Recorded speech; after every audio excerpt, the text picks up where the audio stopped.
La Voz de América presenta.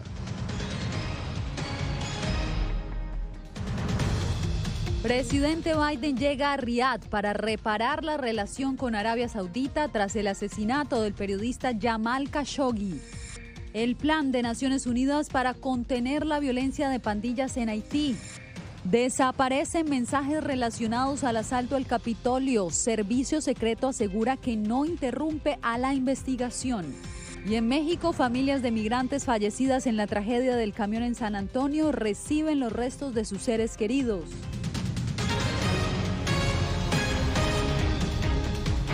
¿Qué tal? Aquí comienzan las noticias. Bienvenidos. Una crucial y controvertida reunión sostuvieron este viernes líderes de Estados Unidos y Arabia Saudita. El presidente Joe Biden encabezó la delegación en el Reino Saudí en busca de un acercamiento con intereses en la seguridad de Medio Oriente y en la estabilidad energética.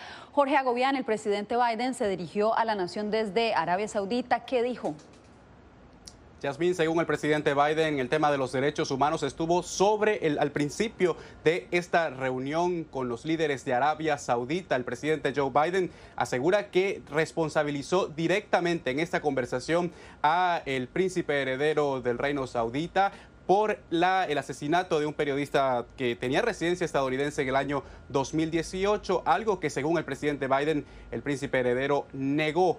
Por supuesto, el tema energético estuvo dentro de la conversación de este viernes allí en Arabia Saudita, pero a continuación presento un informe donde describo qué pasó desde el momento en el que llegó el presidente a ese país. El presidente Biden llegó a Arabia Saudita este viernes y su arribo no es nada menos que histórico y polémico.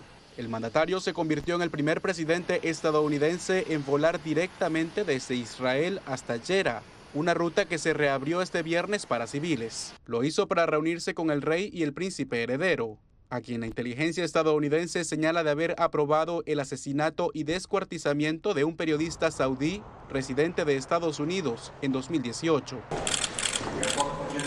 Los micrófonos de la prensa estadounidense no pudieron captar la breve conversación, aunque sí las preguntas de los reporteros. Biden prometió como candidato presidencial tratar a la monarquía saudita como un estado paria por su historial de violación de derechos humanos. Pero la crisis energética causada por la guerra entre Rusia y Ucrania y la amenaza iraní en el Medio Oriente parecieran haber acortado esa distancia. Tras 3 horas de reunión, el presidente Biden ofreció un balance. Con respecto al asesinato de Khashoggi, lo planteé al principio de la reunión, dejando claro lo que pensé en ese momento y lo que pienso ahora. Y fue exactamente directo. Y dejé mi punto de vista claro. Dije muy directamente que si un presidente estadounidense guarda silencio sobre cuestiones de derechos humanos, es inconsistente con quiénes somos y quién soy yo. Activistas por los derechos humanos mantienen bajo escrutinio el acercamiento. Creo que este reinicio diplomático envía el mensaje de que, ya sabes, los abusos de los derechos humanos pueden pasarse por alto. En las condiciones actuales, ya sabes, los valores que el presidente de Estados Unidos afirma defender está dispuesto a sacrificarlos si hay otros intereses que considere más importantes. Tras el encuentro, Arabia Saudita, uno de los mayores productores de petróleo del mundo, se comprometió a apoyar el equilibrio del mercado global, informó la Casa Blanca. Y eso comenzará en breve. Estoy haciendo todo lo que puedo para aumentar la oferta para los Estados Unidos de América, lo que espero que suceda. La visita del presidente Biden a Arabia Saudita, por supuesto, también fue motivo de críticas por parte de legisladores republicanos aquí en el Capitolio estadounidense. Yasmín. Jorge, te agradezco. Y en más noticias, la crisis política, social y de seguridad que enfrenta Haití fue centro de debate este viernes en Naciones Unidas. El secretario general Antonio Guterres propuso renovar la misión que la ONU mantiene en la nación caribeña. El Consejo de Seguridad de las Naciones Unidas espera extender la misión política de la ONU en Haití hasta el 15 de julio de 2023. Sin embargo, existe gran preocupación frente a los serios retos de seguridad en el país. Creo que es hora de que el Consejo sea más proactivo, ayudando al pueblo y al gobierno de Haití, porque la situación es realmente crítica. Las instituciones no funcionan. La violencia está escalando a un grado muy alarmante y creo que es la hora de actuar inteligente y efectivamente. México y Estados Unidos están a cargo de la resolución, pero China, que ha desarrollado proyectos de infraestructura en Haití y sigue buscando que esta nación caribeña deje de reconocer a Taiwán, insistió en incluir una prohibición de armas pequeñas en el documento. Exhorta a los Estados miembros a prohibir la transferencia de armas pequeñas y municiones a individuos que participen o apoyen la violencia de pandillas, actividades delictivas o en violaciones de los derechos humanos en Haití. También se debe impedir el tráfico ilícito de armas. El gigante asiático, que también ha mostrado interés en la explotación de oro en Haití, impulsó la inclusión de sanciones para las pandillas y sus miembros.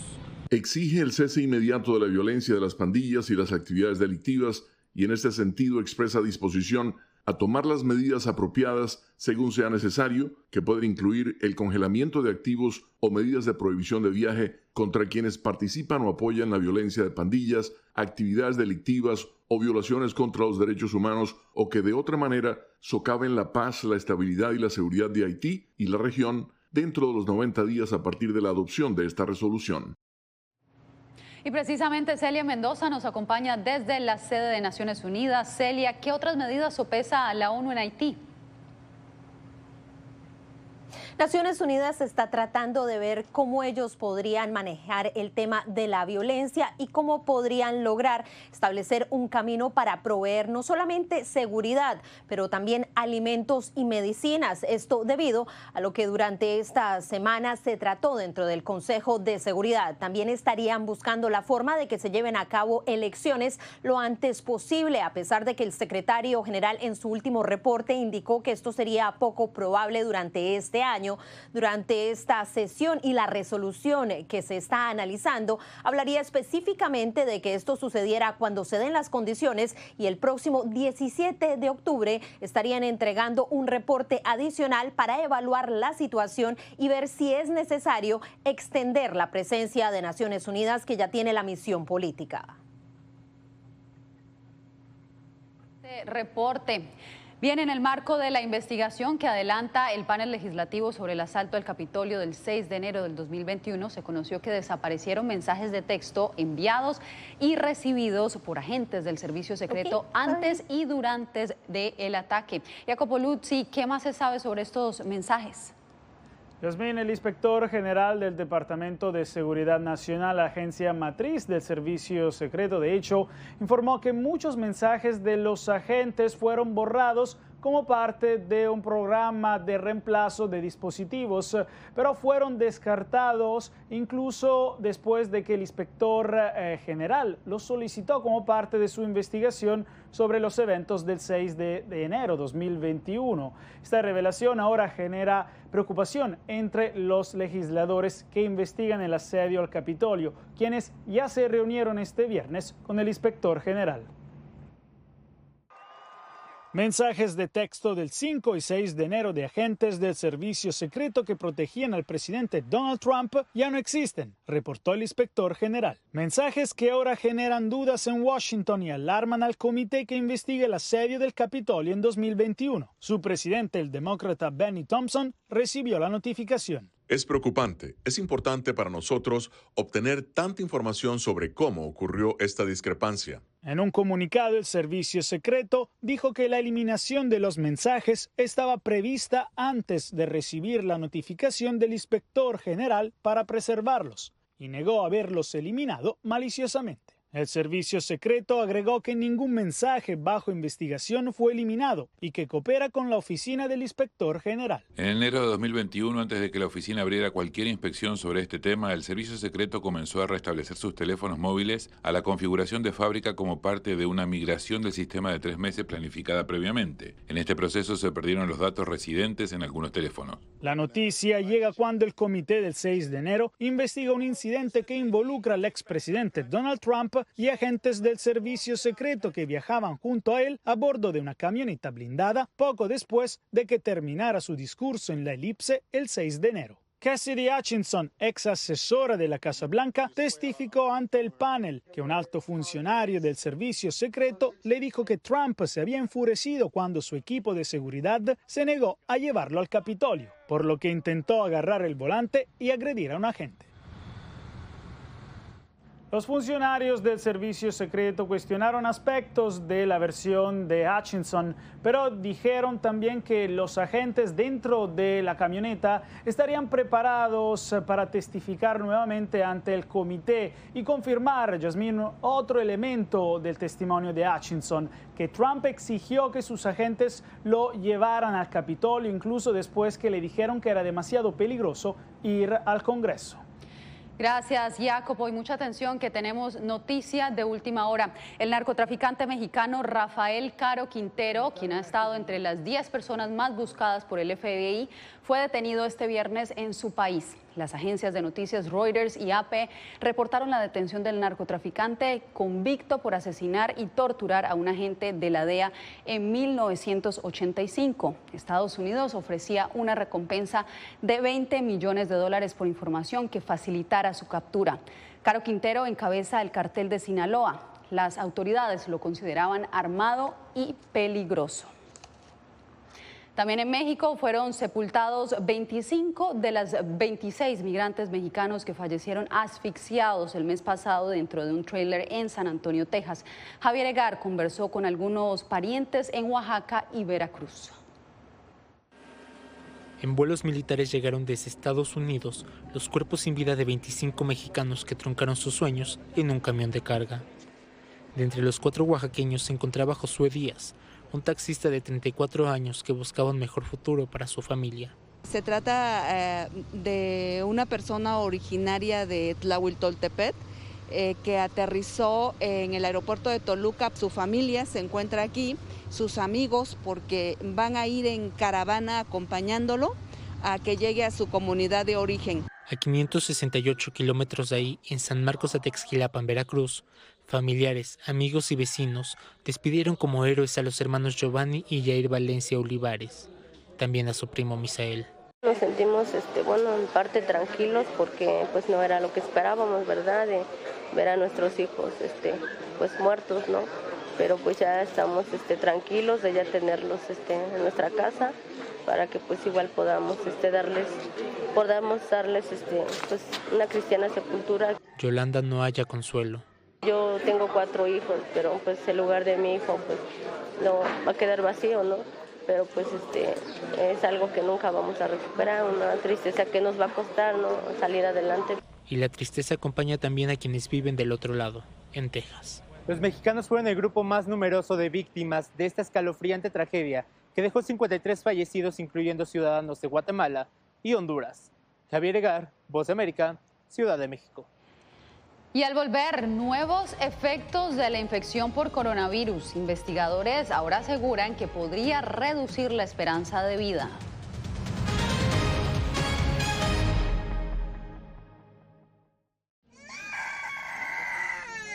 They are scared. Some of them lost their houses during bombardments.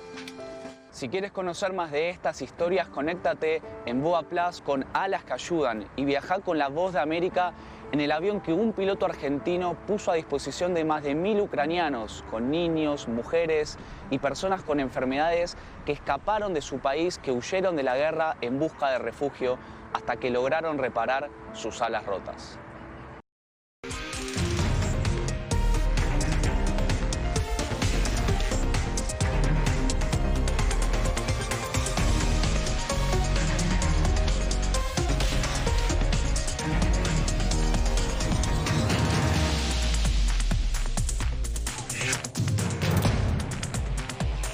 Venezuela 360, cada semana por La Voz de América. ¿Qué tal? Desde Washington comienzan las noticias en El Mundo al Día. Día a día, desde la capital de Estados Unidos y donde se producen las noticias que más te impactan. El objetivo es llegar al otro lado de la frontera para pedir asilo. La Voz de América te conecta con El Mundo al Día, los hechos más allá de la noticia, para que tomes decisiones bien informadas, en el lenguaje que quieres, donde quieras y como prefieras. Conéctate con El Mundo al Día. Actualidad. Pues vamos a ver otra cepa nueva y otra cepa nueva. Análisis. En realidad, mucha de esta gente va a quedar parada de nuevo y va a ser una tragedia humana. Debate.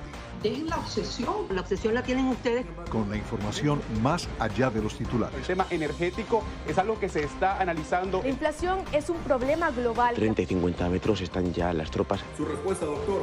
Todas las semanas por La Voz de América.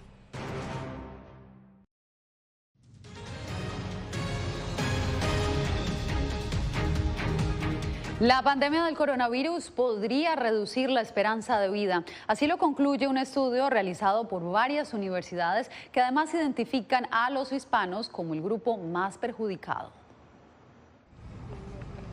La pandemia del COVID-19 le quitó 3 años a la expectativa de vida de los californianos y casi el doble a los latinos entre el 2019 y 2021, indica un estudio realizado por investigadores de 4 universidades. Vimos diferencias tan profundas.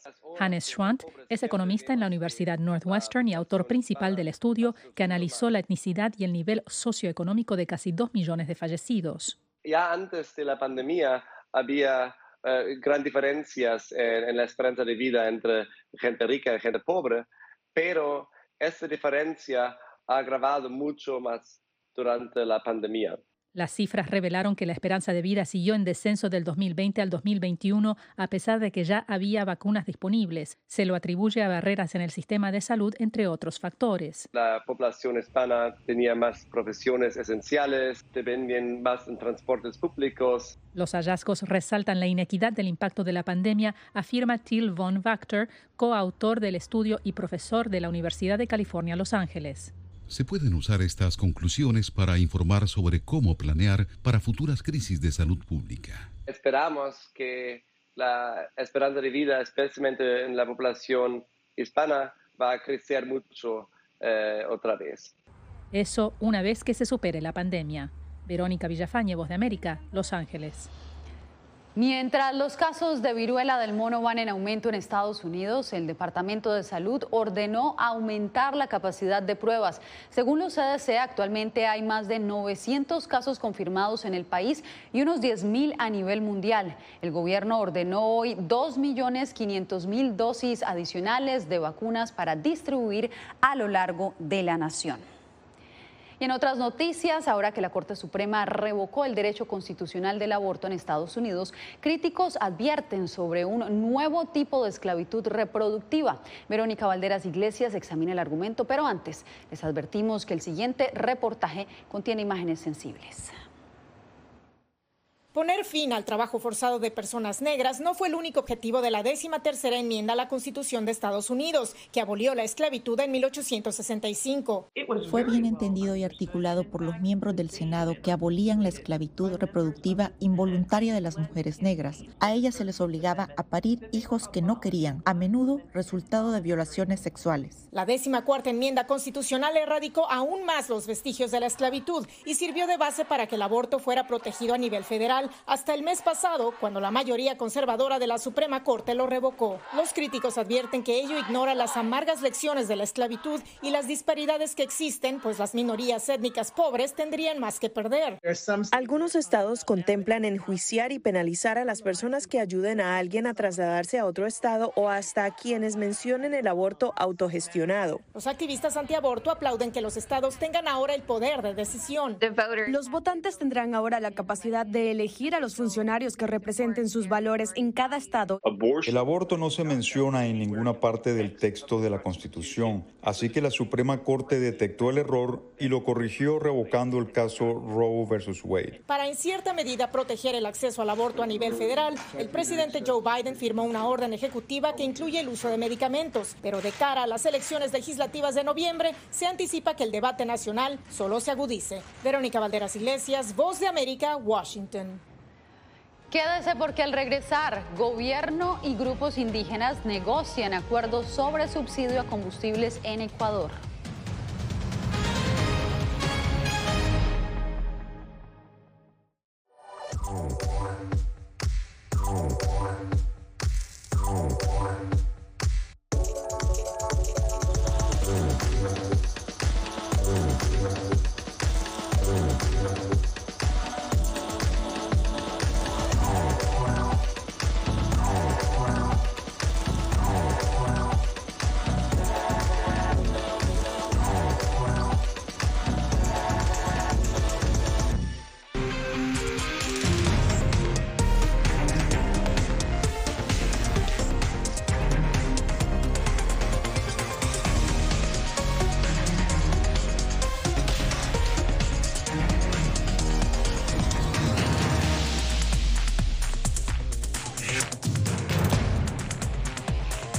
Venezuela 360, cada semana por La Voz de América. ¿Qué tal? Desde Washington comienzan las noticias en El Mundo al Día. Día a día, desde la capital de Estados Unidos y donde se producen las noticias que más te impactan. El objetivo es llegar al otro lado de la frontera para pedir asilo. La Voz de América te conecta con El Mundo al Día. Los hechos más allá de la noticia. Para que tomes decisiones bien informadas. En el lenguaje que quieres, donde quieras y como prefieras. Conéctate con El Mundo al Día. La Voz de América te invita a ser parte de nuestra familia a través de las redes sociales. Encuentra en tu muro las últimas noticias de tu país en su conexión con Estados Unidos, la región y el mundo. Historias que empoderan las voces latinoamericanas de política, economía, salud, actualidad, balanceadas y precisas. Únete a un equipo de origen hispanoamericano que trabaja para conectarte con los tuyos. Síguenos en Facebook y conviértete en protagonista de una historia que tú mismo ayudarás a construir.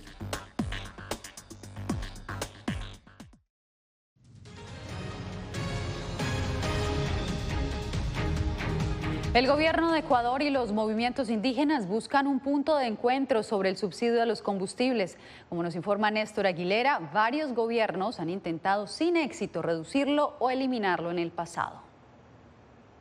Finaliza la primera semana de diálogos entre el gobierno de Guillermo Lasso y los movimientos indígenas tras el paro nacional de 18 días. Una de las metas es alcanzar acuerdos sobre los subsidios a los combustibles. Es un tema que afecta o beneficia, como se lo quiera ver, a todos los ecuatorianos. Darío Herrera es uno de los ministros que lidera las conversaciones. Reconoce que no es un tema sencillo y que se le debe dar solución mediante consensos. Los subsidios a los combustibles representan un egreso anual cercano a $3.000 millones al Estado ecuatoriano. Según el gobierno, entre enero y mayo pasados destinó 1.700 millones para ese rubro. Lo que sí debemos nosotros estar conscientes es de que la focalización, y esa palabra específica, tiene que ver con la optimización de estos subsidios a las personas que más necesitan. El tema adquiere mayor relevancia luego de que el gobierno aceptara reducir los precios de los combustibles como una de las condiciones para poner fin al paro. Sin embargo, eso generó un mayor egreso para la alicaída economía del Estado ecuatoriano. Desde que empezaron los subsidios hace 50 años, hemos destinado más de $60.000 millones a alimentar vehículos. Al 20% más rico de la población se lleva la mitad del subsidio a los combustibles. Durante cerca de medio siglo, uno de los principales temas de debate ha sido la eliminación o la focalización de los subsidios a los combustibles. Sin embargo, ningún gobierno lo ha logrado. La pregunta que muchos se hacen es si el de Guillermo Lasso logrará un mecanismo que beneficie a quienes realmente lo necesitan. Néstor Aguilera, Voz de América, Quito. La pérdida de glaciares en Sudamérica y su impacto en el medio ambiente tienen en alerta a investigadores y científicos que advierten sobre la urgencia de pensar en el futuro del planeta.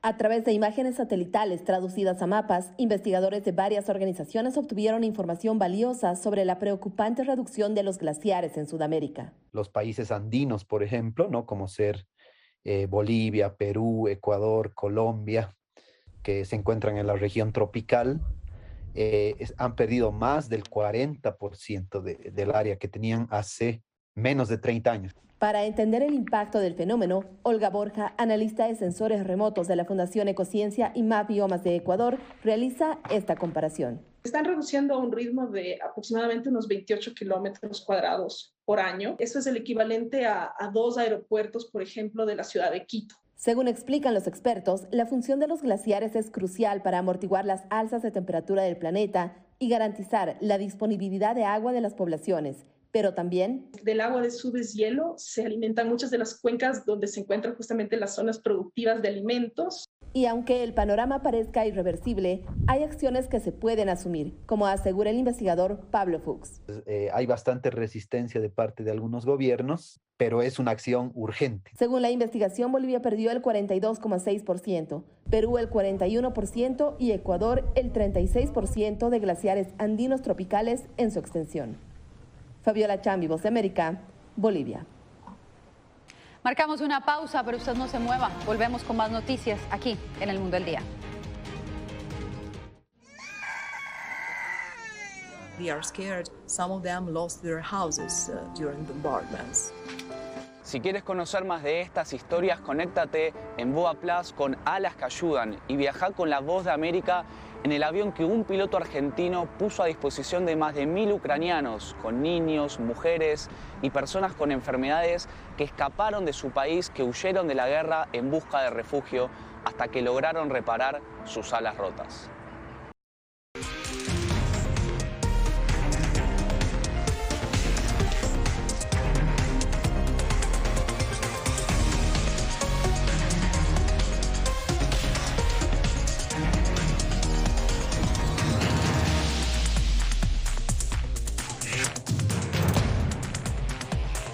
Venezuela 360, cada semana por La Voz de América. ¿Qué tal? Desde Washington comienzan las noticias en El Mundo al Día. Día a día, desde la capital de Estados Unidos y donde se producen las noticias que más te impactan. El objetivo es llegar al otro lado de la frontera para pedir asilo. La Voz de América te conecta con El Mundo al Día. Los hechos más allá de la noticia. Para que tomes decisiones bien informadas. En el lenguaje que quieres, donde quieras y como prefieras. Conéctate con El Mundo al Día. Actualidad. Vamos a ver otra cepa nueva y otra cepa nueva. Análisis. En realidad, mucha de esta gente va a quedar parada de nuevo y va a ser una tragedia humana. Debate. Dejen la obsesión. La obsesión la tienen ustedes. Con la información más allá de los titulares. El tema energético es algo que se está analizando. La inflación es un problema global. 30 y 50 metros están ya las tropas. Su respuesta, doctor. Todas las semanas por La Voz de América.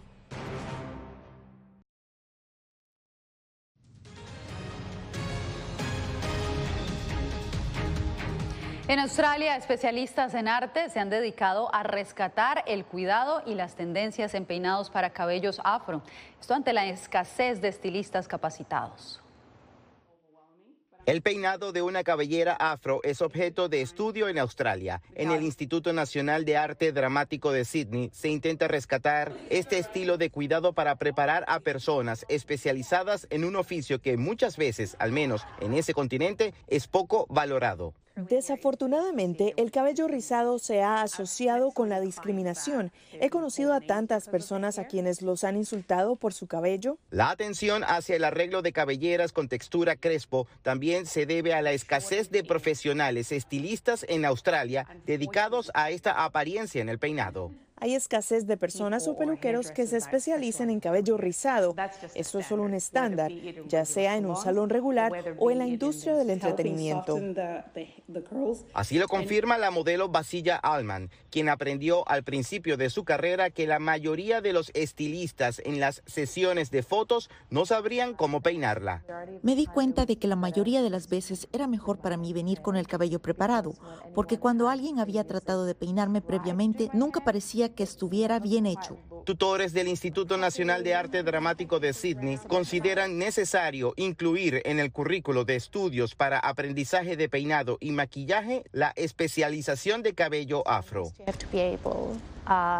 Como estilista, debes poder trabajar con todos los diferentes tipos de colores de piel y texturas de cabello. José Pernalete, Voz de América.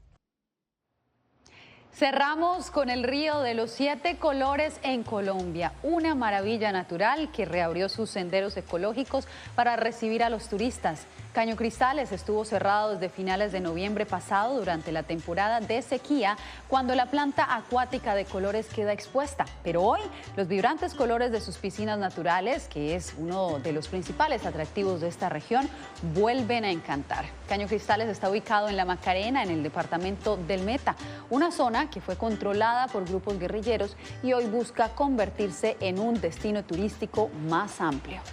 De esta manera nos despedimos por hoy. Gracias por informarse en El Mundo al Día. Les informó Yasmín López.